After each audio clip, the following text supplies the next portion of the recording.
வணக்கம். இன்றைய முக்கிய உலக செய்திகளின் தொகுப்பு. நேரடி யுத்தத்திற்கு தயாராகி வரும் ரஷ்யா மற்றும் நேட்டோ படைகள். தாய்வானின் சுதந்திரம் சீனா வெளியிட்ட அறிவிப்பு. பயங்கரவாத குற்றவாளிகள் 8 பேருக்கு ஈராக் விதித்த தண்டனை. உக்ரைன் போரில் ரஷ்யாவுக்கு சீனாவின் ஆதரவு, ஜெலன்ஸ்கி குற்றச்சாட்டு. லெபனானின் ஆளில்லா விமானத்தை தாக்கிய இஸ்ரேல்.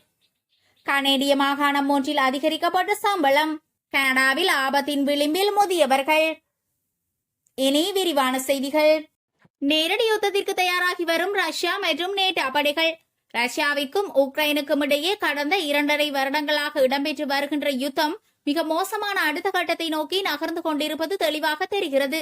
ரஷ்யாவுக்கும் உக்ரைனுக்கும் இடையில் தற்பொழுது நடைபெற்று வருகின்ற யுத்தம் ரஷ்யாவிற்கும் நேட்டோவுக்கும் இடையிலான யுத்தமாகவும், சாதாரண போராயுதங்கள் கொண்டு நடைபெற்று வருகின்ற சண்டைகள் அணுவாயுதங்கள் கொண்டு நடைபெறக்கூடிய சண்டைகளாகவும் விரைவில் மாற்றம் பெற்றுவிடும் அபாயத்தை எதிர்வு கூறுகிறார்கள் போரியல் ஆய்வாளர்கள். ரஷ்யாவுக்கு எதிராக போர் புரிவதற்காக வென்று உக்ரைனுக்கு அமெரிக்கா வழங்கி வந்த சில ஆயுதங்களுக்கு இதுவரை அமெரிக்கா விதித்திருந்த கட்டுப்பாடுகளை நேற்றைய தினம் அமெரிக்கா தளர்த்தியுள்ளதானது யுத்தம் அடுத்த கட்டத்திற்கு நகர்ந்துள்ளதை வெளிப்படுத்துகிறது. தாய்வானின் சுதந்திரம் சீன ராணுவம் வெளியிட்ட அறிவிப்பு. சீனாவிடமிருந்து தாய்வானை சுதந்திரமாக பிரிந்து செல்ல ஒருபோதும் தாம் அனுமதிக்க மாட்டோம் என சீன ராணுவம் தெரிவித்துள்ளதாக தகவல்கள் வெளியாகின. இந்த விடயத்தை சீன ராணுவத்தின் லெப்டினன்ட் ஜெனரல் கூறியுள்ளார். இதுகுறித்து அவர் தெரிவிக்கையில், தாய்வானை சீனாவிடமிருந்து பிரிந்து செல்ல சீன ராணுவம் ஒருபோதும் அனுமதிக்காது. தாய்வானின் சுதந்திரம் என்பது போருக்கு சமம் என்று தெரிவித்துள்ளார். இந்நிலையில் தாய்வானின் சுதந்திரத்திற்காக போர் ஏற்பட்டால் அதனை எதிர்கொள்வதற்காகவும், சீனாவுடன் தாய்வான் மீண்டும் ஒன்றிணைவதை ஊக்குவிப்பதற்காகவும், வெளிப்புற தலையீடுகளை எதிர்ப்பதற்காகவும் சீன ராணுவத்திற்கு தொடர்ந்து பயிற்சி அளிக்கப்படும் என்று அவர் கூறியுள்ளார். அதேவேளை தாய்வானை தனது நாட்டின் ஒரு பகுதி என்று சீனா உரிமை கொண்டாடி வரும் நிலையில் இதற்கு தாய்வான் கடும் எதிர்ப்பு தெரிவித்து சுயாட்சியுடன் செயற்பட்டு வருகின்றது. மேலும் இந்த விவகாரத்தில் அமெரிக்கா உள்ளிட்ட நாடுகள் தாய்வானுக்கு ஆதரவாக உள்ளதால் ஆத்திரமடைந்துள்ள சீனா அச்சுறுத்தும் வகையில் அவ்வப்போது தாய்வானை சுற்றி ராணுவ நடவடிக்கைகளை மேற்கொண்டு வருகிறது. பயங்கரவாத குற்றவாளிகள் 8 பேருக்கு ஈராக் விதித்த தண்டனை. பயங்கரவாத குற்றச்சாட்டில் தண்டனை விதிக்கப்பட்ட 8 பேரை ஈராக் தூக்கிலிட்டுள்ளதாக சுகாதார அதிகாரி ஒருவர் தெரிவித்துள்ளார். குறித்த குற்றவாளிகளை ஈராக்கியர்கள் நசிரியா நகரில் உள்ள அல்ஹட் சிறையில் நீதி அமைச்சக குழுவின் மேற்பார்வையில் தூக்கிலிடப்பட்டதாக பாதுகாப்பு வட்டாரம் தெரிவித்துள்ளது. இந்நிலையில் பயங்கரவாதம் என்று குற்றம் சாட்டப்பட்ட ஈராக்கியர்களுக்கு நீதிமன்றங்கள் சமீப ஆண்டுகளில் நூற்றுக்கணக்கான மரண தண்டனை மற்றும் ஆயுள் தண்டனைகளை வழங்கியுள்ளன. இதன்படி ஈராக் சட்டத்தின் கீழ் பயங்கரவாதம் மற்றும் கொலை குற்றங்களுக்கு மரண தண்டனை விதிக்கப்படும். மேலும் மரண தண்டனை ஆணைகள் அதிபரால் கையொப்பமிடப்பட வேண்டும். இந்நிலையில் பயங்கரவாத குற்றவாளிகள் மற்றும் இஸ்லாமிய அரசு குழுவைச் சேர்ந்தவர்கள் 8 பேரை தூக்கிலிடப்பட்டதாக தெரிவிக்கப்படுகிறது. மேலும் குறித்த நபர்கள் பயங்கரவாத எதிர்ப்பு சட்டத்தின் பிரிவின் 4 கீழ் தூக்கிலிடப்பட்டுள்ளனர். உக்ரைன் போரில் ரஷ்யாவிற்கு சீனாவின் ஆதரவு, ஜெலன்ஸ்கி குற்றச்சாட்டு. உக்ரைன் மற்றும் ரஷ்யா போரில் சீனா ரஷ்யாவுக்கு ஆதரவளிப்பதாக உக்ரைன் அதிபர் விளாடிமிர் ஜெலன்ஸ்கி குற்றம் சாட்டியுள்ளதாக சர்வதேச ஊடகங்கள் செய்தி வெளியிட்டுள்ளன. அதோடு சீனாவின் இந்த நடவடிக்கை உலகிற்கு தவறான சமிஞ்சை என்றும், இதுவும் சீனாவின் கொள்கைகள் தவறு என்பதை நிரூபித்துள்ளதாகவும் சுட்டிக்காட்டியுள்ளார்.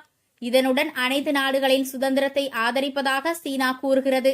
ஆனால் ஒரு நாட்டை அழிக்க ஆயுதம் கொடுப்பது அல்லது ஆதரவளிப்பது நல்ல விடயமல்ல எனவும் அவர் குறிப்பிட்டுள்ளார்.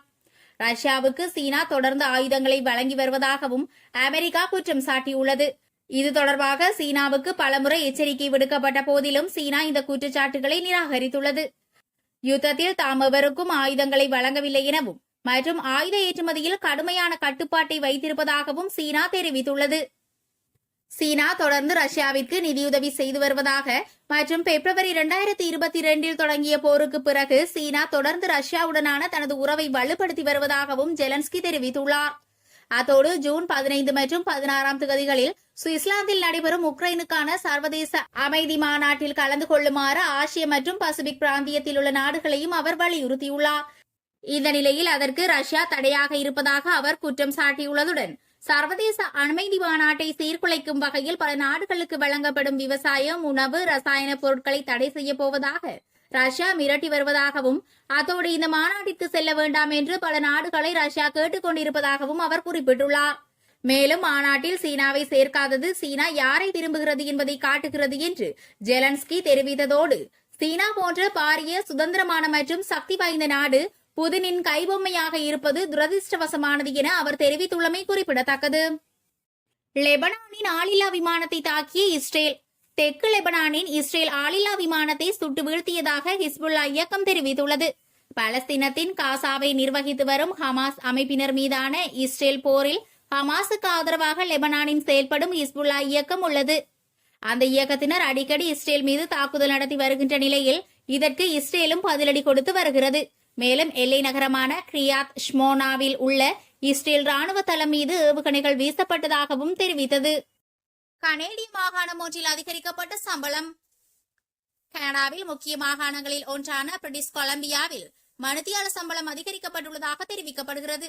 குறித்த சம்பள அதிகரிப்பானது இந்த மாதம் 1ஆம் தேதி முதல் நடைமுறைப்படுத்தப்பட்டுள்ளதாக கூறப்படுகிறது.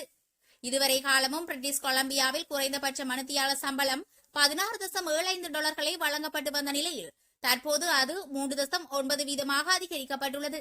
இதன்படி மாகாணத்தில் குறைந்தபட்ச மணித்தியால சம்பளம் $17.4 என அறிவிக்கப்பட்டுள்ளது. இந்நிலையில் கனடாவில் குறைந்த சம்பளம் வழங்கும் மாகாணமாக காணப்பட்ட பிரிட்டிஷ் கொலம்பியா அதிகளவு சம்பளம் வழங்கும் மாகாணமாக மாற்றமடைந்துள்ளது. இதேவேளை இந்த சம்பள அதிகரிப்பானது பணவீக்கத்தை ஈடு செய்யக்கூடிய வகையில் அதிகரிக்கப்பட்டுள்ளதாக மாகாண அரசாங்கம் மேலும் தெரிவித்துள்ளது. கனடாவில் ஆபத்தின் விளிம்பில் முதியவர்கள். கனடாவில் முதியவர்கள் கஞ்சா போதைப் பொருள் பயன்பாட்டினால் அபாயங்களை எதிர்நோக்கி வருவதாக தெரிவிக்கப்பட்டுள்ளது. குறித்த தகவலை கனேடிய புள்ளிவிவரவியல் திணைக்களம் வெளியிட்டுள்ளது. இந்நிலையில் கஞ்சா கலந்த இனிப்பு பண்டங்களை உட்கொள்வதன் மூலம் முதியவர்கள் நோய்வாய்ப்பட்டு அதிகளவில் மருத்துவமனைகளில் அனுமதிக்கப்பட்டுள்ளதாக கூறப்படுகிறது. புள்ளி விவரத்தின் அடிப்படையில் 4 லட்சம் சிரேஷ்ட பிரஜைகள் கஞ்சா போதைப் பொருளை பயன்படுத்துவதாக தெரிவிக்கப்படுகிறது. மேலும் கஞ்சா போதைப் பொருள் பயன்படுத்துவதற்கு சட்ட ரீதியான அனுமதி வழங்கப்பட்டதன் பின்னர் முதியவர்கள் கஞ்சா பயன்படுத்தி மருத்துவமனையில் அனுமதிக்கப்படும் சந்தர்ப்பங்கள் அதிகரித்துள்ளதாக தகவல்கள் தெரிவிக்கின்றன.